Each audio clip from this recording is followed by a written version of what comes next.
Hi guys, welcome to another episode of Arden's World, and tonight we'll be trying the blizzard of the month, Pistachio Pepero. Let's check it out! The moment I learned that DQ blizzards have pistachios on it, I didn't think twice. I just went for it.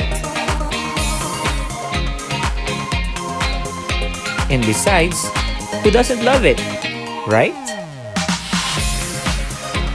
The festive pistachio flavor comes in 3 different variants: Pistachio Pepero, Double Pistachio, and Pistachio Brown.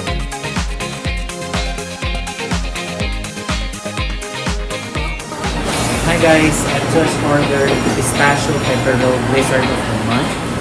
Thank you.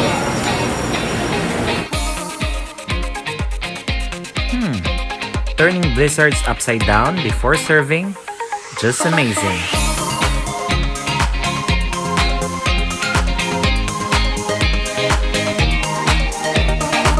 Yahoo! I got my Pistachio Pepero. Enjoy your blizzard!